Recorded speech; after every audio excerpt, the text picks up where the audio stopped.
Heavy Ukrainian strikes against the Russian oil industry continue up to 2,400 kilometers behind the front. Russia, in turn, attacks Kyiv and kills many civilians.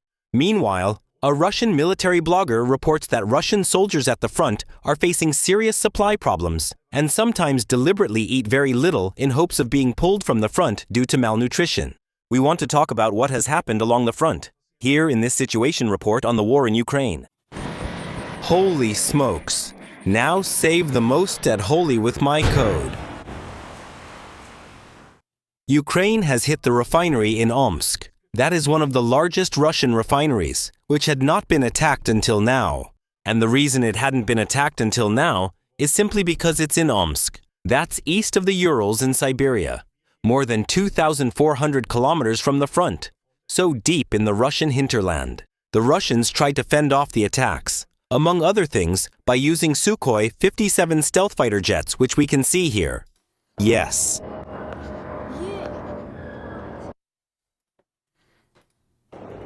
The Russians have, among other things, Sukhoi 57 stealth aircraft. According to reports, however, they only managed to shoot down a single drone. The rest of the attacks got through, at least according to the reports published so far. The refinery in Yaroslavl was also attacked, which is 280 kilometers northeast of Moscow.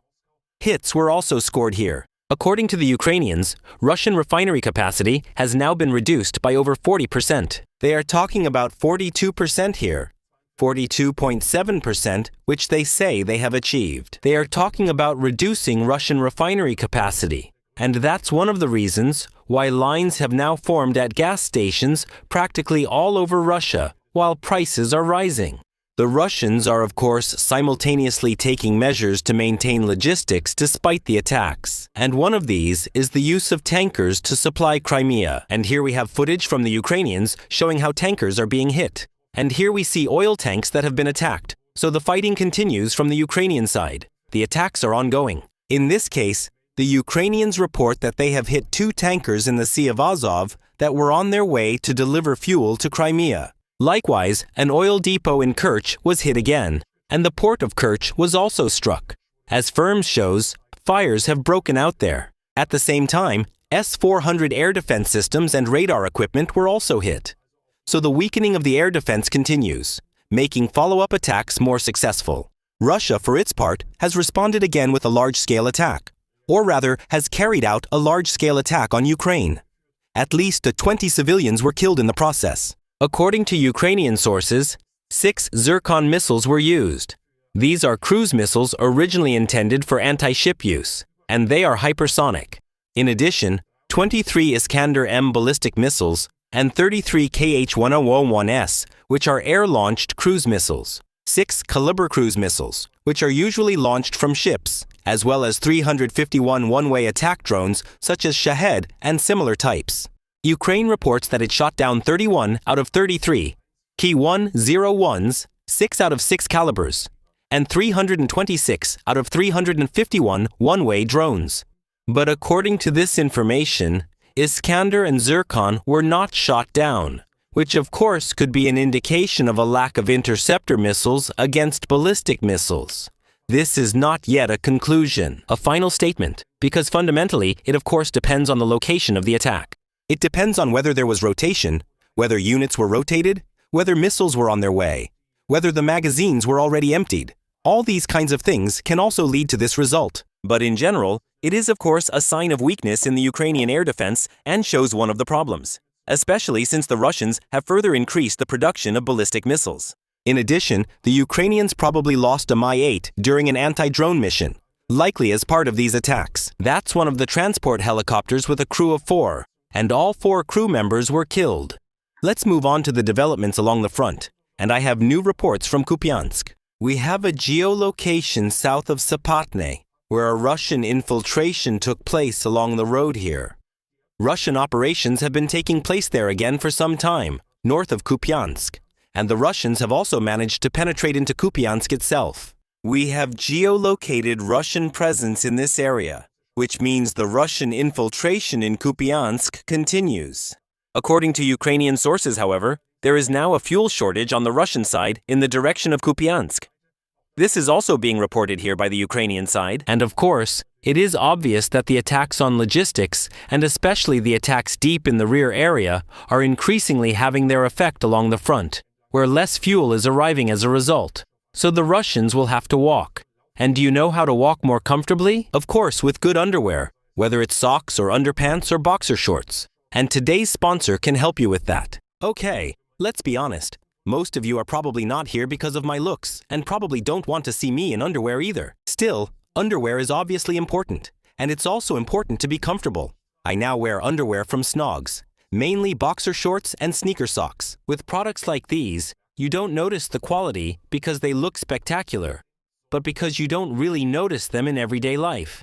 The boxer shorts fit without constantly needing to be adjusted. The waistband doesn't dig in uncomfortably, there's no scratchy tag, and the socks don't keep slipping inside the shoe. The sneaker socks also have a moisture wicking strip woven into the fabric, and the whole thing is made from GOTS-certified organic cotton. Especially now that summer has started, you don't want to be walking around in socks with holes. Snogs guarantees this with a 12-month hole-free guarantee. So if a hole does appear within a year, you'll get a replacement without any hassle, because the manufacturer trusts their products. Of course, almost 12,000 reviews with an excellent rating of 4.7 also speak for themselves. Plus, returns at Snogs are currently free of charge, so you can try it out without much risk. My viewers get a 20% discount on everything, with no minimum order value or minimum number of products. The important thing is that the discount code is only activated through my link. You won't find the link in the video description, but in the pinned comment directly below this video. That's where you click the link, and the discount will be activated. So the next time you adjust your boxer shorts or throw out socks with holes, remember, it doesn't have to be that way. So, link in the pinned comment. 20% discount free returns. 12-month anti-hole guarantee. We continue with the developments along the front. And once again, there are remarkable developments coming from the direction of Kostiantynivka. We have footage from the Ukrainian side in Kostiantynivka itself, where Ukrainian soldiers show that they still maintain a presence in the city. We keep seeing this also with footage where geolocation is possible. And Audax, the account that mainly does geolocation there, has identified this here in this area. However, it is of course remarkable that this is not far from a facility where Russian soldiers were recently discovered again. I talked about the situation in Kostiantynivka in the last livestream, that it's certainly premature to say the Russians have the city under control.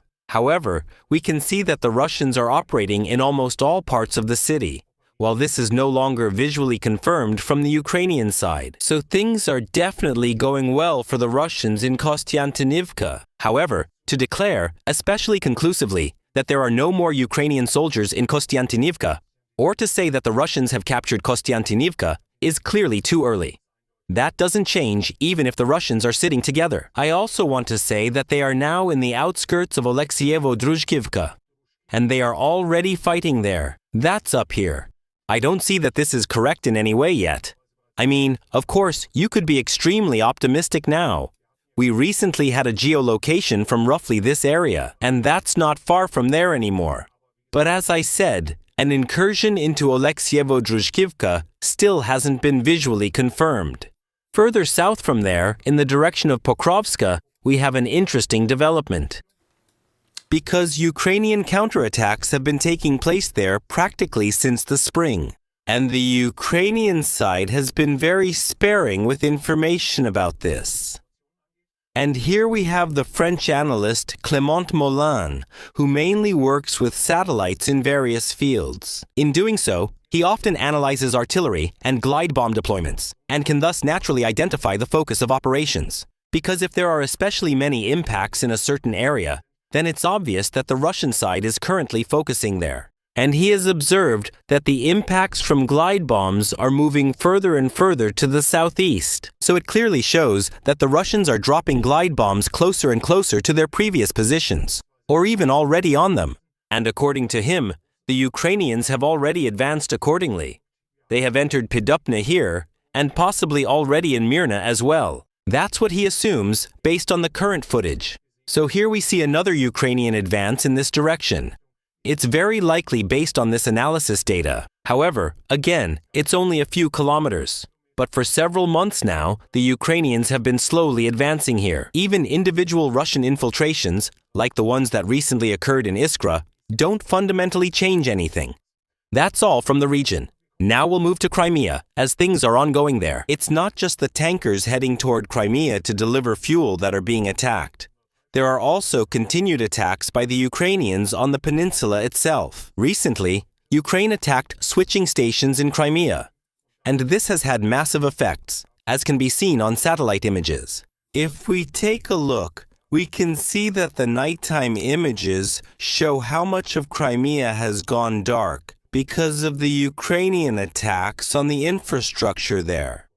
In general, the situation is such that the Russian side continues to be under pressure from Ukrainian attacks. The Russian mill blogger Northern Channel reports here, the supply situation for the 9th Division is pretty dire. At the positions, more precisely in the foxholes, there is a severe shortage of food. Food deliveries only happen every few days. Sometimes it even takes a whole week. That sounds terrible, but the guys are really starving. Sometimes it gets to the point that after starving for a long time, the guys' stomachs can't handle it anymore when a delivery or some supplies finally arrive at the front.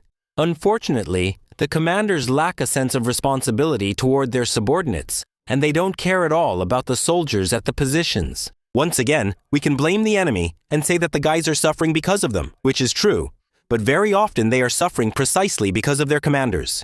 There's no worse enemy than a stupid commander, he reports here.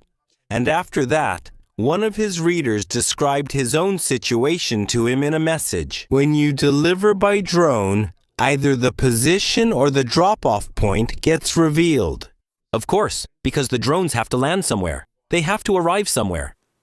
The location is then monitored by reconnaissance drones. The artillery, if it has the range, attacks, and the Ukrainians start dropping their gifts, quote-unquote, which look just like the original barrels and are even labeled with the recipient's call sign. All of this is intercepted over the radio. But often, only small amounts are delivered by drones, mainly with FPV drones. Hexacopters, meaning the larger drones that can carry heavier loads, can only drop from high altitude due to signal loss, and even tin cans burst open when dropped from there.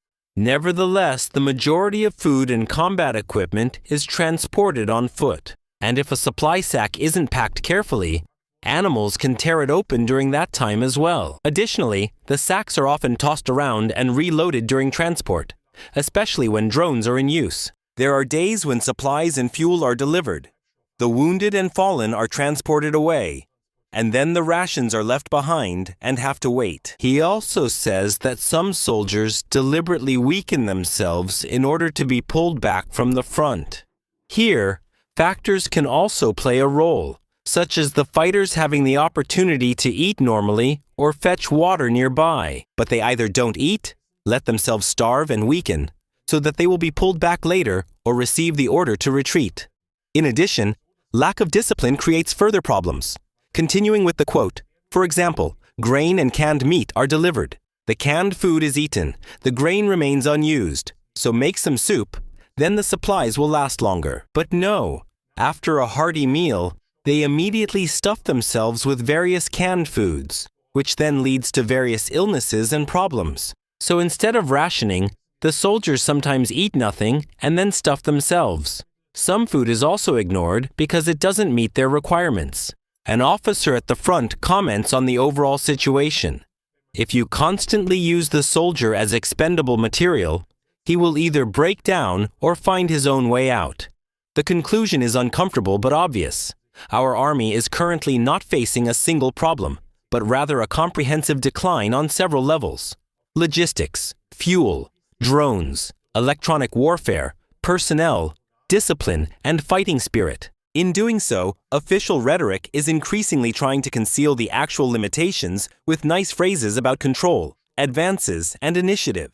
In the short term, this means large-scale offensive operations will become harder and more costly to conduct. Where there is no proper supply, the lack of equipment and organization will once again be compensated for by infantry, and that will only increase exhaustion, losses, dissatisfaction, and internal tensions. The front is still holding, but it is no longer holding because of the system. but in spite of the system. Developments are also happening behind the front. Recently, there was a bombing in Monaco, and according to reports, an international arrest warrant has now been issued for a Ukrainian woman who was disguised as a man and was responsible for this attack. The attack was apparently targeted at a pro-Russian Ukrainian citizen who was attacked in this way. In addition, hearings are taking place, or have taken place, against the Ukrainian officer who was arrested in Italy and extradited to Germany, who is accused by the Federal Prosecutor's Office of being responsible for the Nord Stream bombing. And we have another piece of news from Russia itself. Namely, Gazprom has signed a contract with the Russian Ministry of Defense and is now creating mobile air defense teams. That means the company Gazprom will now effectively recruit quote-unquote soldiers to protect its facilities, because the Russian armed forces are no longer able to do so. That's it for today's report. If you liked it, please give a thumbs up to help the algorithm, and comment if you have anything to add. And if you're new here, I'd like to invite you to subscribe to the channel and click the bell so you don't miss future videos. That's all for now from Torsten Heinrich. Thank you for your attention and see you soon. Thanks also to the supporters on Patreon, as well as here on YouTube. Special thanks to Lieutenant Colonel Mahamuri, as well as Lieutenants Robert Wiel, Immelkopf, Floja Capri, Bertenment, Lichtchatter, Antix, Malermeister Nagel, Markus F. Rosenthal, Matt Best, Mütter 1000 Janis Gu, Cunningham, Oistris, Finn, 5 Farbflecktan, Jans vom Eck, Uwe Dufresne, Nickname 2Bib, Carsten Schulz, and Tequila 42. Thank you very much. Without you, this wouldn't be possible.